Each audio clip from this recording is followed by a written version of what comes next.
त्या वनताराला जाग आणण्यासाठी या राज्यामध्ये कुठेही रिलायन्सच्या पेट्रोल डिझेल भरू नका, रिलायन्सचे मॉल असतील ते सामान खरेदी करू नका, तुमचे जेवढे जिओचे सिम कार्ड असेल ते बॅकआउट करून घ्या।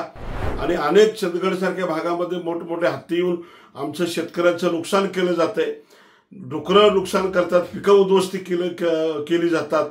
यामध्ये तुम्ही लक्ष घालणार आहात का? या पेटावाल्यांनी ही सगळी कोल्हापूर जिल्ह्यातील सगळ्या तालुक्यामध्ये जी आमची पिकं उद्ध्वस्त करणारी जनावर आहेत ही सगळी वनतारामध्ये पाठवण्यासाठी प्रयत्न करावेत।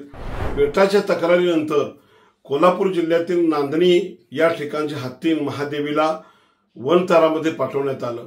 या पेटावाल्यांना विनंती आहे की जर तुम्हाला एक समाजामध्ये लोकांच्यासाठी गेल्या 33 वर्षापासून ज्या हत्तीला सांभाळलं, जीव लावला, आपल्या कुटुंबाचा एक भाग म्हणून त्या ठिकाणी सांभाळण्यात आलं, अशा महादेवीला वनतारामध्ये पाठवण्यासाठी पेठानं पुढाकार घेतला। या पेठावाल्यांना एक विनंती आहे की आमच्या कोल्हापूर जिल्ह्यामध्ये शाहूवाडी, पन्हाळा, गगनबावडा, चंदगड, आजरा या ठिकाणी प्रचंड मोठ्या प्रमाणामध्ये रानडुकरं असतील, गवे असतील, हत्ती आहेत, बिबटे आहेत, यांनी धुमाकूळ घातलेला आहे। आणि अनेक चंदगडसारख्या भागामध्ये मोठमोठे हत्ती येऊन आमचं शेतकऱ्यांचं नुकसान केलं जातंय, डुकरं नुकसान करतात, पिकं उद्ध्वस्त केली जातात। यामध्ये तुम्ही लक्ष घालणार आहात का? की तुम्हाला एवढा जर कळवळा होत असेल की ही उपासमारीनं मरतायत किंवा ही सगळी जनावरं त्या ठिकाणी येत आहेत, तर ह्या जनावरांचा सुद्धा संगोपन झालं पाहिजे, या जनावरांना भरघोस चारा मिळाला पाहिजे, अन्नपाणी मिळालं पाहिजे, असं तुम्हाला वाटत नाही का? या पेटावाल्यांनी ही सगळी कोल्हापूर जिल्ह्यातील सगळ्या तालुक्यामध्ये जी आमची पिकं उद्ध्वस्त करणारी जनावरं आहेत ही सगळी वनतारामध्ये पाठवण्यासाठी प्रयत्न करावेत आणि आमची हत्तीनं आम्हाला परत द्यावी।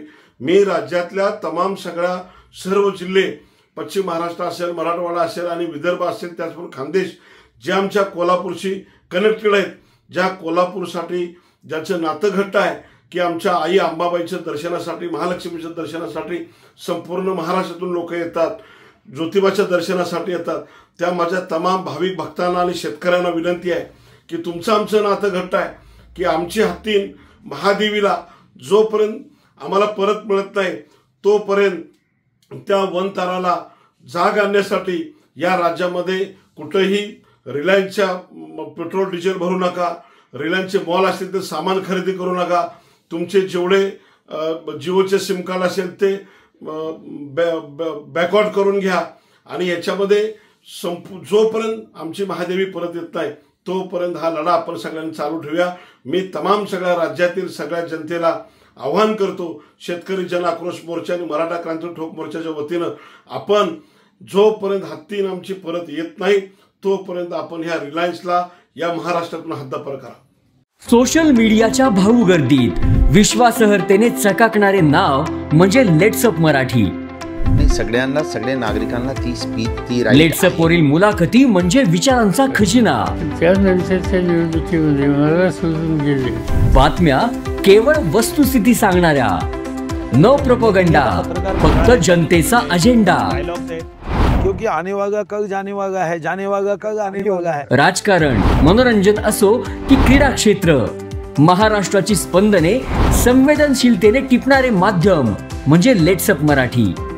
जगासोबत एक पाऊल पुढे राहण्यासाठी लेट्सअपचे ॲप, सोशल मीडिया आणि वेबसाईट सोबत कनेक्टेड रहा।